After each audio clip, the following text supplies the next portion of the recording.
Our opening thought this morning comes from Ruth Bader Ginsburg, My Own Words. She wrote, "Yet what greater defeat could we suffer than to come to resemble the forces we oppose in their disrespect for human dignity." Our next reading comes to us from Amit Ray, Walking the Path of Compassion.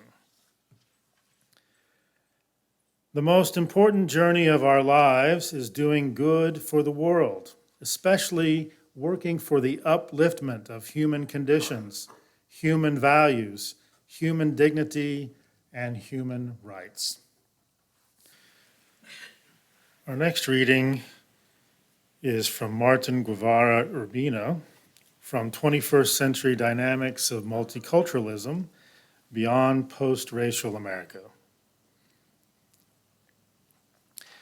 Perhaps more than ever in a globalized world, we must recognize that multiculturalism is not simply understanding ethnic, racial histories or mere appreciation of cultural difference, but accepting that multiculturalism spreads across the very inner core of America's institutions and ingrained in the very essence of life.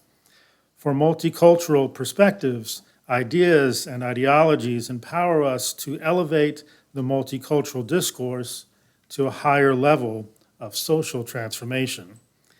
Ultimately, universal equality, justice, respect, and human dignity for all, in all facets of human existence. Good morning. Over the next 8 times that I am with you, I will be providing some reflections on the 8 principles now. And today I will be looking at the first principle, the inherent worth and dignity of every person. And I'll be reflecting on the question, in what do we ground the affirmation that all persons have inherent worth and dignity? And also, what might our communities look like if we live more fully into that affirmation? I'll begin by reading some reflections on the first principle that come from the Reverend Rebecca Ann Parker, who's a Unitarian Universalist theologian and author. She writes, "Reverence and respect for human nature is at the core of Unitarian Universalist faith. We believe that all the dimensions of our being carry the potential to do good. We celebrate the gifts of being human, our intelligence and capacity for observation and reason, our senses and ability to appreciate beauty, our creativity, our feelings and emotion. We cherish our bodies as well as our souls. We can use our gifts to offer love, to work for justice, to heal injury, to create pleasure for ourselves and others." She continues saying, "Just to be is a blessing. Just to live is holy," the great 20th century Rabbi Abraham Heschel wrote. Unitarian Universalists affirm the inherent worth and dignity of each person as a given of faith, an unshakable conviction calling us to self-respect and respect for others.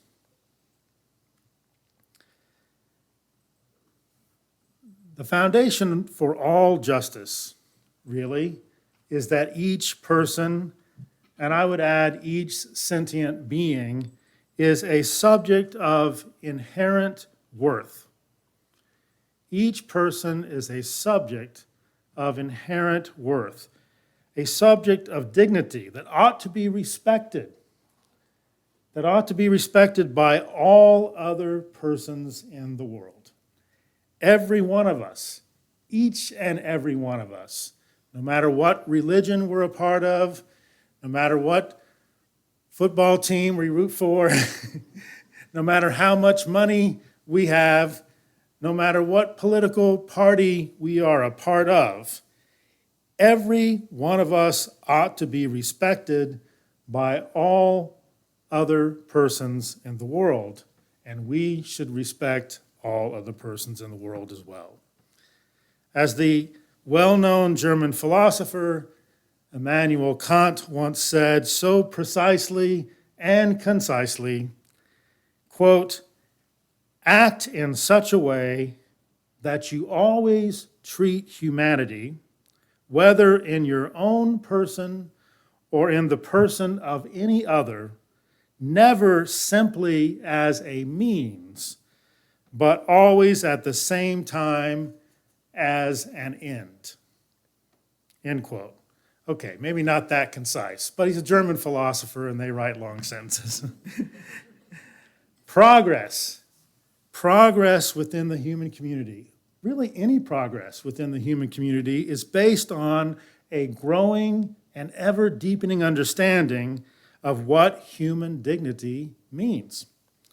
Everything that has been immoral and unjust in the past, and everything that is immoral and unjust in the present, is predicated on the lie that some people have more dignity or inherent worth than other persons have. The sins, and I'll call them sins. I don't know if we use the word sins in Unitarian Universalism very much. I'm United Methodist.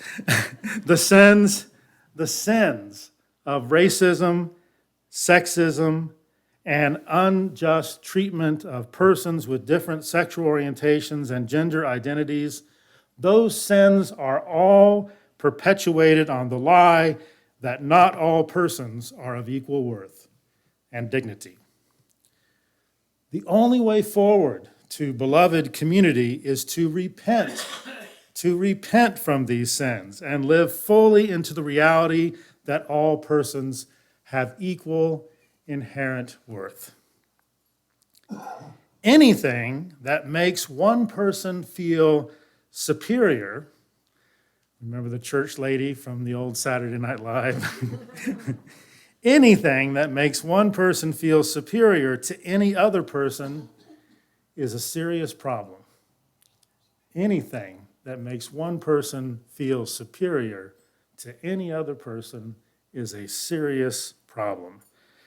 And far too often our understandings and expressions of religion are more about cultivating feelings of superiority than they are about embracing the equal worth of all persons and living more fully into beloved community. We see this in other aspects of our lives as well. We see this in political, economic, and cultural aspects of our lives. We see this in things as simple as our rooting for sports teams that I alluded to a little bit earlier. Just because the University of Texas this year is much better than the Oklahoma State University in football does not make those persons who play on that team have any more inherent worth or dignity than the persons who played on the other team. It doesn't make those fans better in terms of their inherent worth or dignity than the fans of the opposing team. I'm sorry to bring that news to you here in Texas, but it's just the case.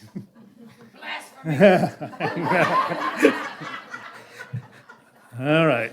I don't see any hooks. Okay. All right. When people make more money, we put them on a pedestal. We treat them as if somehow they're better than the rest of us just because they've made billions of dollars. Often they've made those billions of dollars at the expense of persons who are working for them, not paying them what their actual labor is actually worth. But persons who make more money, persons who are economically more successful, do not have more inherent worth or human dignity than anyone else. no matter what political team we are on, that does not affect our inherent worth and dignity as human persons. No matter how much celebrity one may have, that does not make them have more inherent worth or dignity than anyone else. Those who have much better fashion sense and have the most festive holiday hats among us.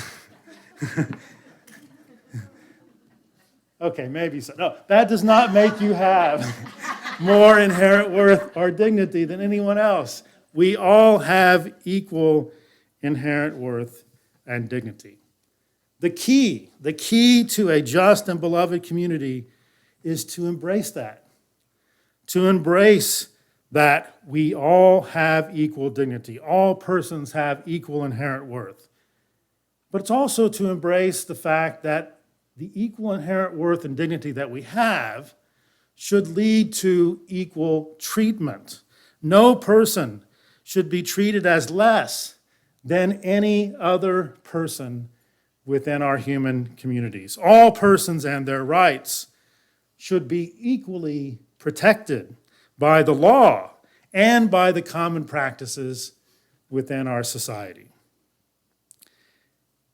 We should also have equal opportunity. If every person has equal inherent worth and equal dignity, there should be equal opportunity for all persons to flourish as human beings within society. All persons should have equal opportunity to a good education. All persons should have equal opportunity to have adequate and quality health care. All persons should have an opportunity to express themselves fully and freely in the world, to flourish as full human beings. It's critical to realize that recognizing and embracing human dignity does not mean that somehow non-human life is less than human life. So when we embrace the inherent worth, the dignity of human persons, we're not somehow saying that non-human life has less worth or less dignity. The existence of human dignity does not in any way preclude or erase the dignity of all life in the world. And as Carl Sagan might remind us, whatever life is out there. We do not lift up human dignity by ignoring the dignity of other life forms. In fact, reverence for human life is not in any way in contradiction to reverence for all life. In fact, the more we reverence all life, the more we reverence human life as well. It's intimately connected. Reverence for human life is intimately connected with preserving the dignity of the ecological communities of which we are all a part.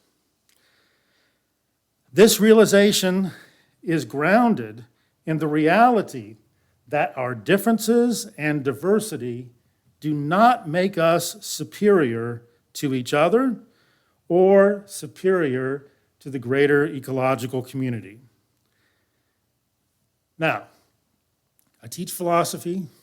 I have students who are involved in debate. They argue about points. I'm not saying that some ideas are not better than others. I'm not saying that some ways of thinking are perhaps not better than others, and some ways of being in the world are not better than others. So what I'm not saying is that the first principle of Unitarian Universalism is a call for moral relativism that would make every perspective and every action morally equal. But it does not mean that our differences make us less than others. No matter what our differences are, even though some of us may be right or wrong about certain things in terms of the way we think and the way we act in the world, none of our differences make us less than others when it comes to our basic human dignity, our basic inherent worth. When it comes to our dignity, we are all equal. I think most of us are aware of this fact.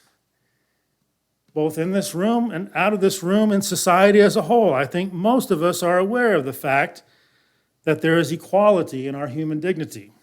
Here in the United States, we've even lifted it up in one of our foundational documents, the Declaration of Independence. Independence for some, not for others.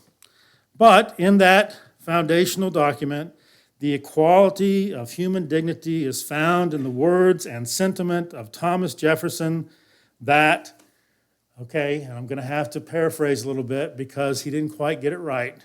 He said all men are created equal, but I hope he meant all persons are created equal, even though we did not fully live into that at that time.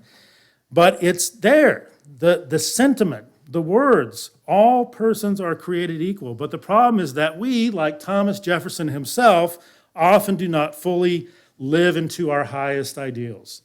We often do not fully express our highest ideals in our actions, nor do we fully express them through the systems within our society or the structures within our society. And that's why the first principle of Unitarian Universalism is so important. It reminds us, first and foremost, that equal inherent worth and equal dignity of all persons is the necessary condition for the expression of love and the creation of justice within our communities. The dignity of all persons is, as the Germans would like to say, the red thread. It's the red thread. It's the moral glue that holds together all of the other principles of Unitarian Universalism. Cognitive acceptance of this first principle is but the first step. We are also called to find ways to actualize the dignity of all persons as the path forward to actualizing beloved community. And this requires dismantling systems, dismantling structures, transforming systems, transforming structures that perpetuate the evils of racism, sexism, militarism, economic injustice, injustices for persons who are LGBTQ2S+, and let's not forget, I never forget, you know this, ecological degradation. We have to transform those systems. We have to transform those structures. And if we transform those systems and structures first in our own communities and then in the larger community and then in the ecological community as a whole, then we might live more fully into the beloved community where all have equal inherent worth, all have equal human dignity. So in the words of that great humanist and cosmic explorer, and perhaps a future Unitarian Universalist, Captain Picard of Star Trek, make it so. Our parting thought comes from Gwendolyn Ann Smith. In the end, we are all somebody's freak. And basic human dignity is not a privilege of the lucky, superior few, but a right of all or none.